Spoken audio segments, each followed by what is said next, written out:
오늘 우리가 봉독한 말씀은 예수님의 세 번째 순환 예고에 대한 말씀하고 또 예수님이 들려주시는 섬김에 대한 교훈에 대한 말씀, 그리고 바디메오, 맹인이었던 바디메오가 눈을 뜨게 되는 말씀을 들려줍니다. 예수님이 태어나신 것은 유다의 베들레헴이라는 곳이고, 예수님이 자라신 곳은 갈릴리의 나사렛이라는 곳입니다. 그리고 예수님이 첫 번째로 사역을 시작하신 곳은 갈릴리 바닷가에 있는 가버나움이라고 하는 곳입니다. 거기가 사역지의 중심지였는데, 이제 예수님의 그 사역지가 예루살렘으로 옮겨지게 됩니다. 그래서 오늘 이 말씀은 예수님이 예루살렘으로 가시는 중에 있었던 이야기를 우리에게 말씀해 줍니다. 예수님이 제자들에게 하셨던 말씀에 대한 말씀인데, 오늘 32절은 이렇게 말씀을 합니다. 함께 봉독합니다. 예루살렘으로 올라가는 길에 예수께서 그들 앞에 서서 가시는데 그들이 놀라고 다른 자들은 두려워하더라. 이에 다시 12 제자를 데리시고 자기가 당할 일을 말씀하여 이르시되. 아멘. 이제 예수님이 예루살렘으로 올라가시는데 그 모습을 보고 제자들이 놀랐다고 말씀도 하고 또 두려워했다, 그렇게 말씀도 합니다. 왜 제자들이 두려워했을까? 우리가 앞에서 살펴봤던 말씀대로 유대교의 지도자들이 예수님을 잡아서 죽이려고 했습니다. 그런데 예루살렘은 어떤 곳입니까? 유대교의 중심지가 되는 것입니다. 거기는 더 많은 유대교 지도자들이 모여있는 곳인데, 만약에 예수님이 예루살렘에 가시면 거기서도 잡히고 고난받으실 것 같다는 생각이 들어서 제자들이 두려워했다고 성경은 말씀해 줍니다. 또 이어서 뭐라고 말씀하냐면 그들이 몹시 놀랐다고 말씀을 합니다.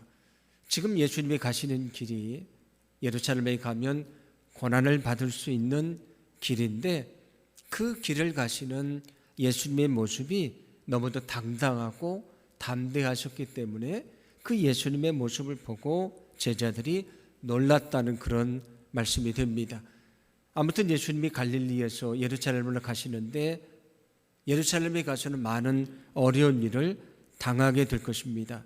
그래서 오늘 성경 말씀을 보시면 예수님이 자신이 당하실 일에 대해서 말씀을 합니다. 오늘 33절과 34절인데 함께 봉독합니다. 보라, 우리가 예루살렘에 올라가노니 인자가 대지사장들과 서기관들에게 넘겨짐에 그들이 죽이기로 결의하고 이방인들에게 넘겨주겠고, 그들은 능욕하며 침뱉으며 채찍질하고 죽일 것이나 그는 3일 만에 살아나리라 하시니라. 아멘. 아멘. 예수님이 자신을 인자라고 그렇게 부릅니다. 성경에 보면 그 인자라고 하는 말씀이 나오는데 말 그대로 사람의 아들이라는 뜻입니다. 그래서 성경은 두 가지로 인자의 의미를 생각해 볼 수 있는데, 첫 번째는 우리가 사람의 아들이라는 것은 인간은 태어나서 죽게 되는 아주 연약한 존재인 것을 말씀하는 것입니다. 그래서 하나님도 에스겔 선지자를 부를 때에 인자라고 부르십니다. 거기서 말하는 인자라고 하는 것은 인간에 태어나서 죽게 되는 아주 연약한 존재다, 그런 말씀이 됩니다.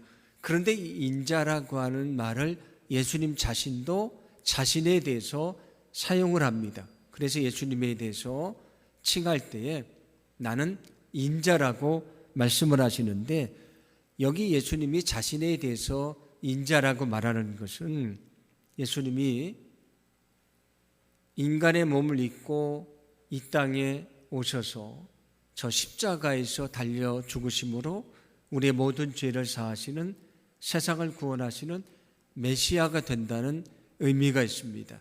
첫 번째 의미는 연약한 인간을 의미한다면, 예수님이 자신에 대해서 칭하신 인자라고 하는 것은 나는 인간의 몸을 입고 이 땅에 와서 우리를 구원하시는 메시아가 된다, 구원자가 된다, 그런 말씀이 됩니다. 그런데 예수님이 당하실 일을 말씀을 하는데 어떤 일을 당하신다고 말씀을 합니까? 대제사장들과 또 서기관들, 유대교 지도자들을 말합니다.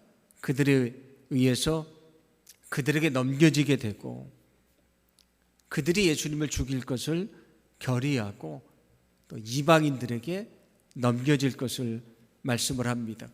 여기 이방인이라는 것은 로마 총독이었던 빌라도와 또 로마 병사들을 말합니다. 그들에게 넘겨져서 능욕을 받고 채찍질을 당하고 예수님은 죽으실 것이다. 그러나 3일 후에 다시 살아날 것이라고 말씀을 합니다. 예수님이 고난받는 것을 말씀하시는 것을 순환 예고라고 얘기를 합니다. 예수님은 3번에 걸쳐서 순환 예고를 하시는데 우리가 앞에서 살펴봤던 8장에서도 순환 예고가 있었고요. 9장에서도 순환 예고가 있었습니다. 오늘 10장에서도 예수님이 3번째 순환 예고를 하십니다. 예수님이 순환 예고를 통해서 제자들에게 가르쳐 주시는 것이 있습니다. 그것은 예수님이 가는 그 길, 예루살렘으로 가는 그 길은 고난의 길이라는 것입니다.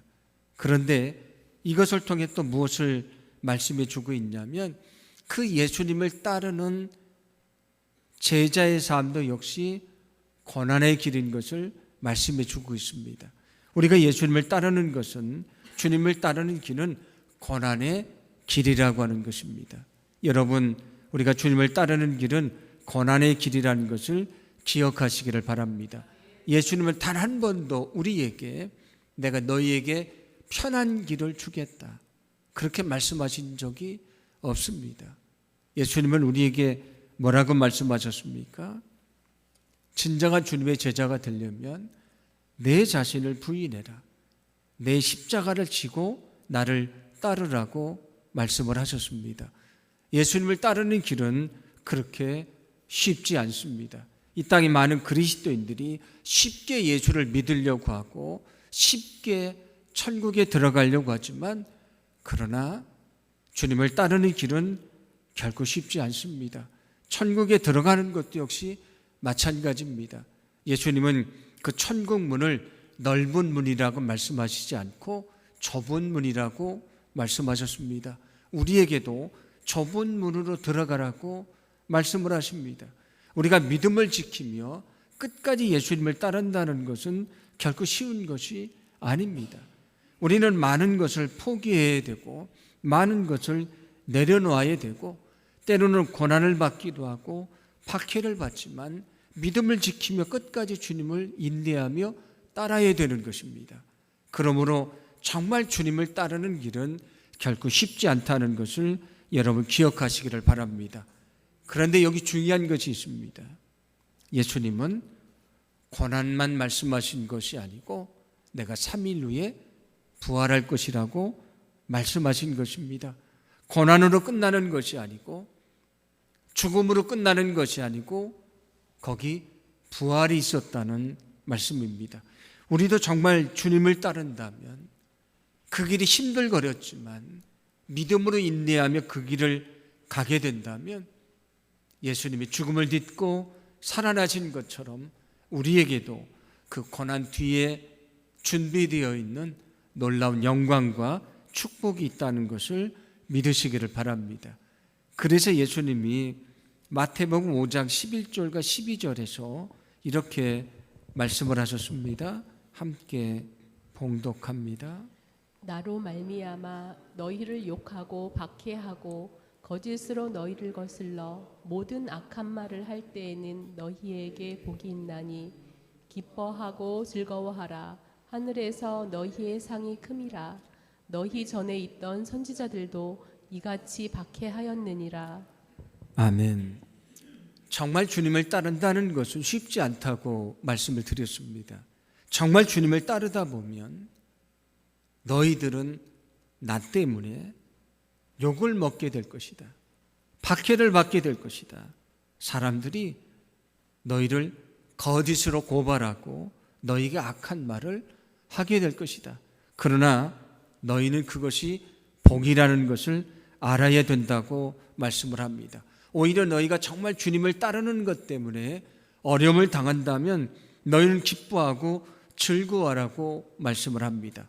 왜냐하면 이 세상에서 우리가 고난받지만 우리는 저 천국에서 받을 상이 크기 때문이라고 말씀을 합니다. 너희보다 먼저 있었던 선지자들, 주님을 따르려고 애를 썼던 사람들도 이 같은 박해를 받았던 것이다. 너희가 정말 주님을 따르려면 이 고난의 길을 감수하며 믿음으로 가야 된다고 말씀해 주고 있습니다. 우리가 정말 주님을 따른다는 것은 쉽지 않습니다.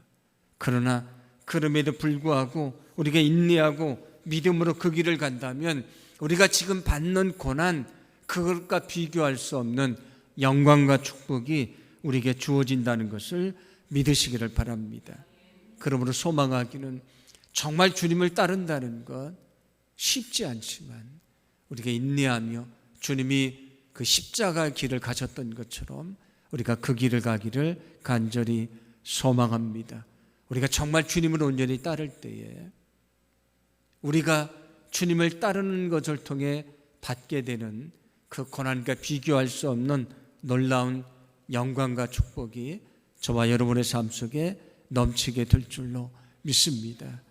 주님이 끝까지 인내하며 십자가의 길을 가셨던 것처럼 여러분도 주님을 따르는 그 길을 포기하지 아니하고 끝까지 인내하며 주님의 말씀에 순종하며 믿음의 길을 가기를 간절히 원합니다.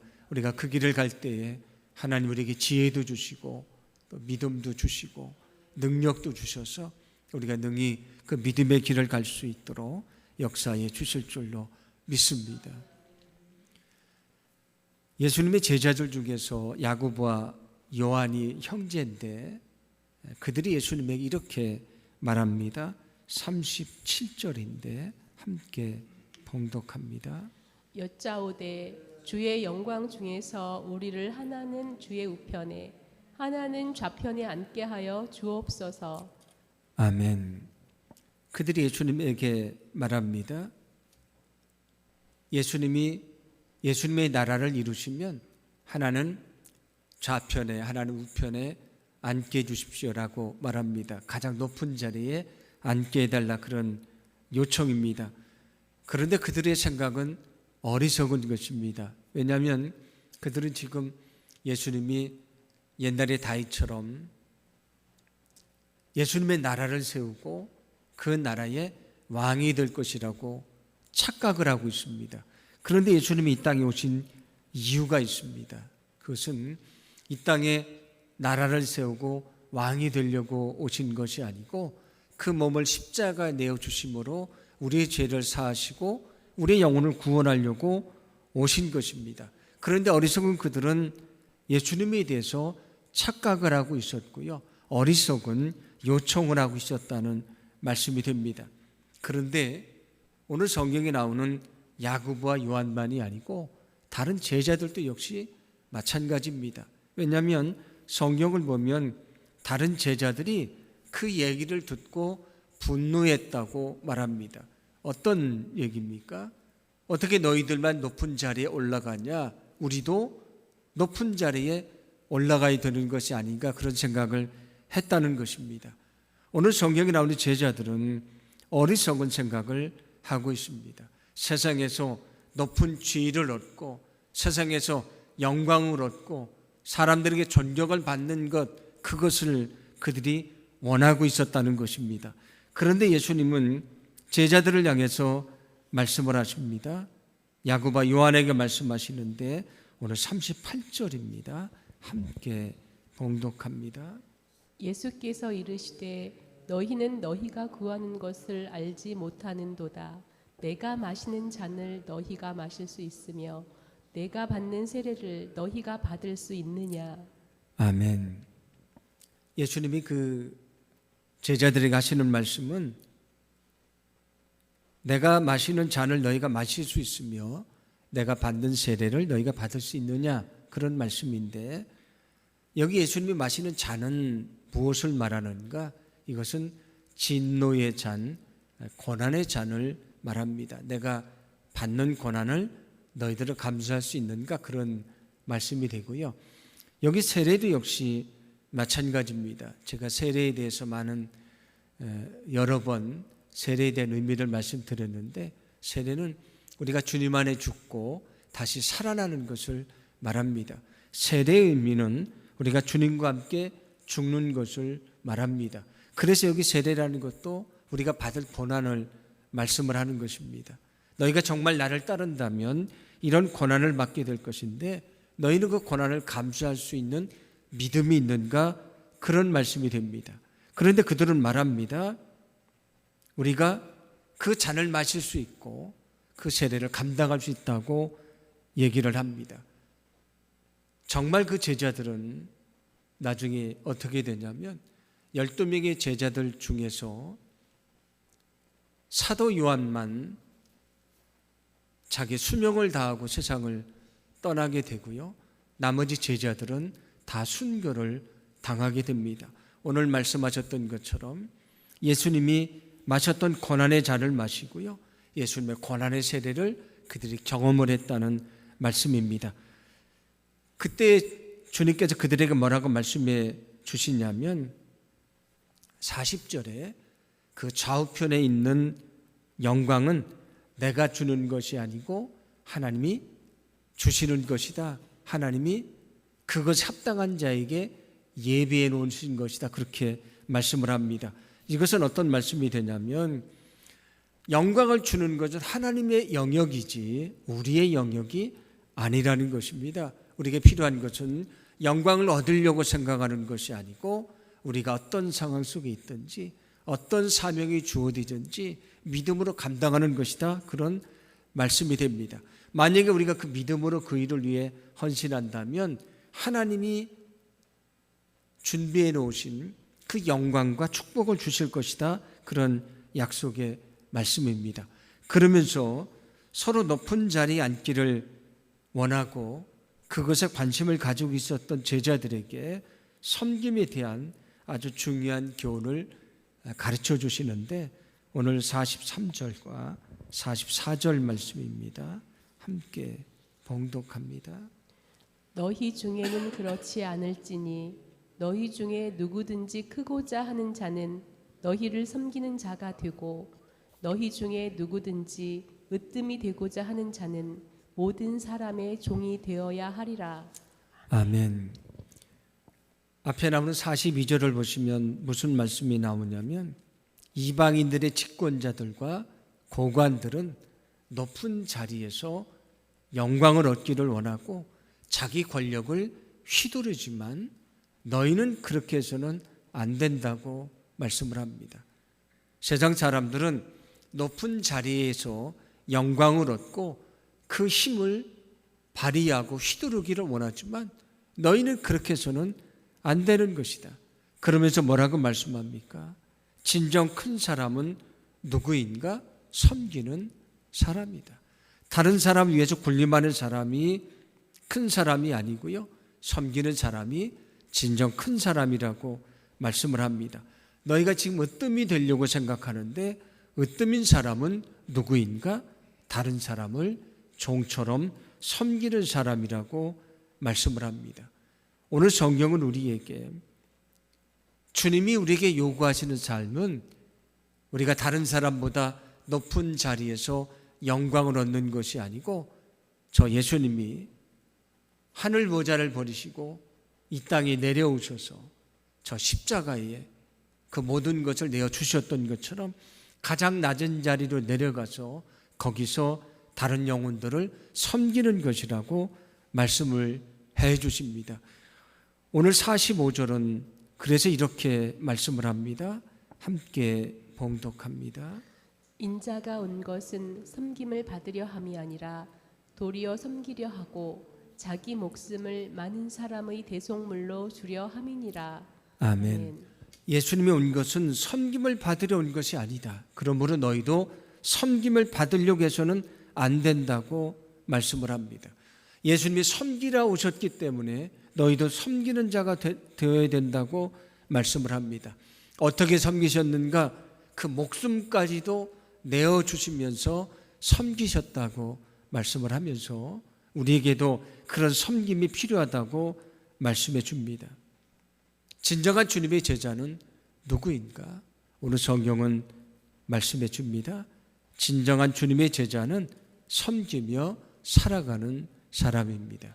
여러분, 진정한 주님의 제자는 주님처럼 섬기며 사는 사람인 것을 믿으시기를 바랍니다. 왜냐하면 주님이 이 땅에 섬기러 오셨고 우리를 구원하시려고 저 십자가의 그 몸을 내어주셨기 때문입니다. 그러므로 사람들 위해 군림하려고 하고 영광을 얻으려고 하고 자기 힘을 휘두르는 사람은 주님의 제자가 될 수가 없는 것입니다. 그는 주님의 제자와 가장 멀리 있는 사람입니다. 그러면 주님의 제자는 누구인가? 주님처럼 자기를 낮추고요, 겸손히 자기를 내려놓고 다른 사람을 섬기는 사람입니다.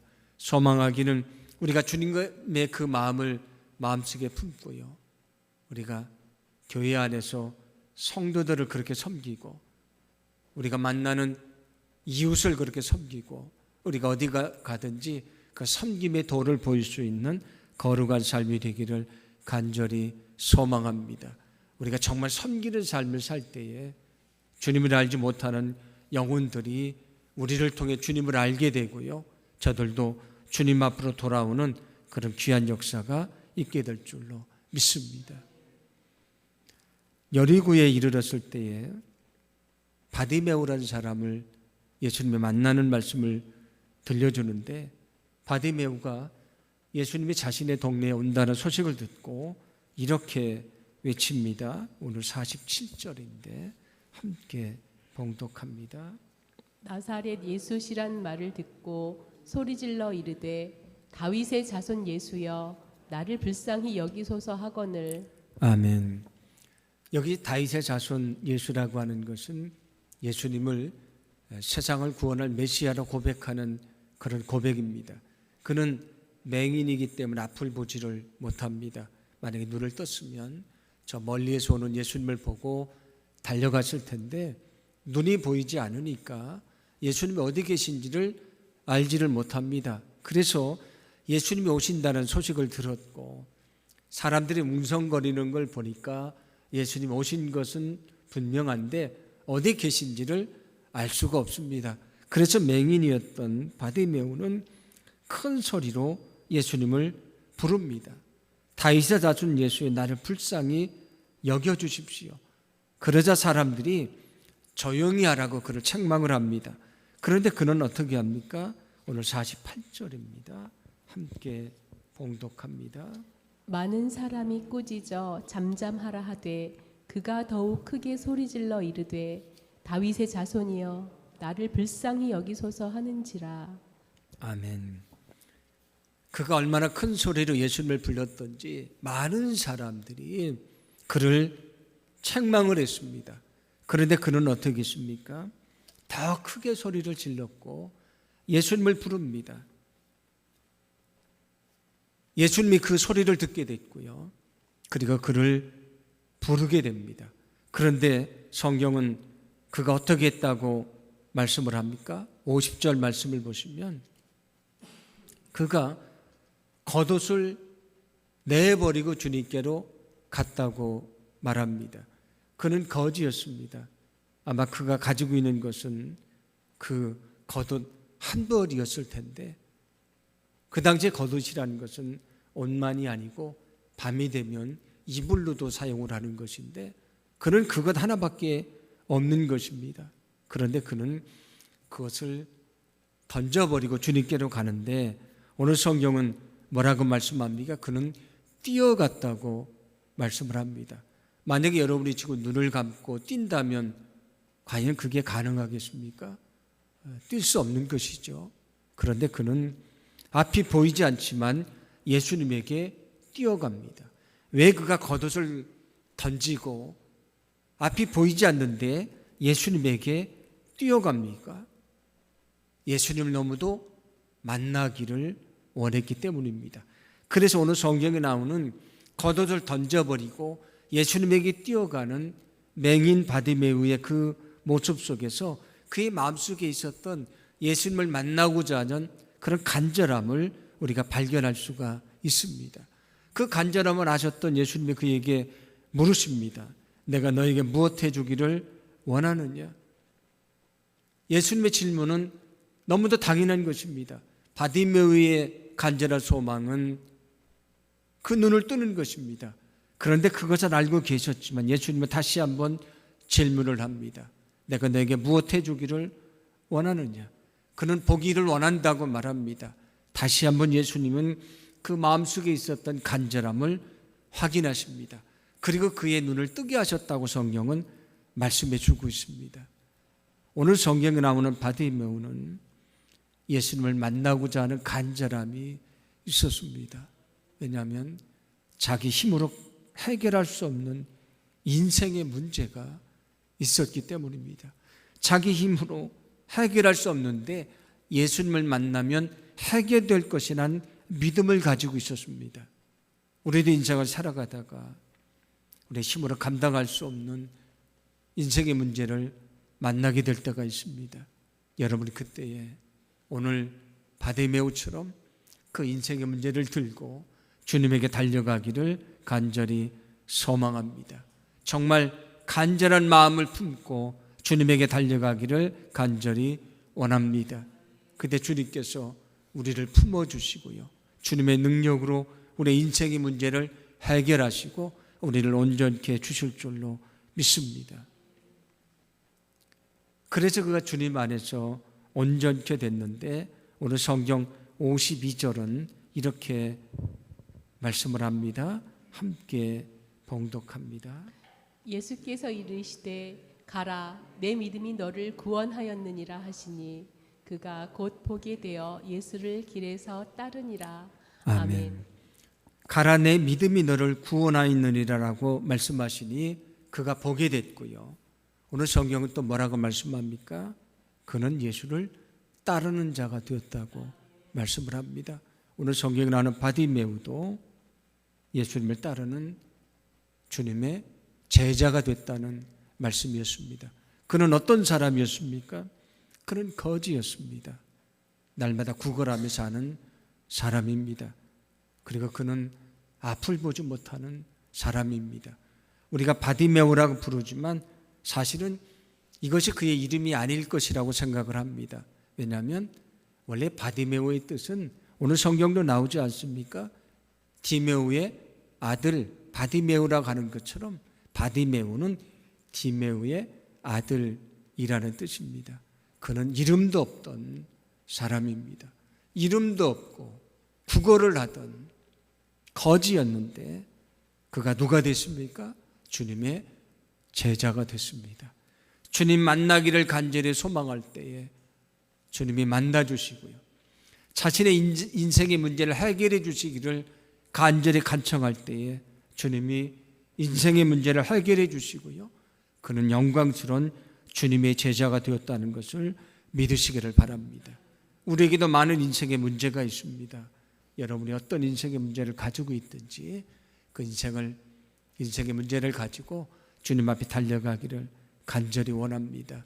우리가 정말 주님을 찾을 때에 우리를 만나주시고 우리의 삶의 문제를 해결하시는 주님의 놀라운 역사를 경험하게 될 줄로 믿습니다.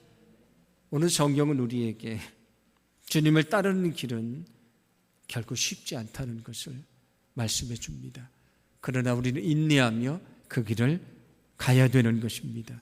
그리고 그 뒤에 주어지는 영광은 우리에게 주어진 영광, 그 고난과는 비교할 수가 없는 것이라고 말씀해 줍니다.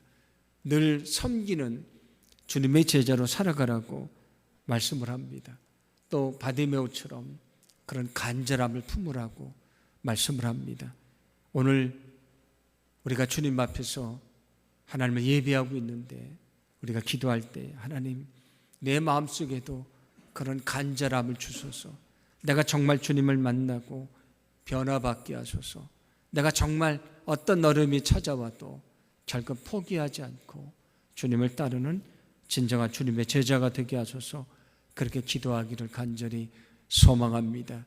그때 우리는 그냥 이름뿐인 주님의 제자가 아니고 정말 주님을 닮아가는, 정말 주님이 살아간 삶을 따라가는 진정한 주님의 제자로서의 온전한 삶을 살게 될 줄로 믿습니다. 오늘 이 시간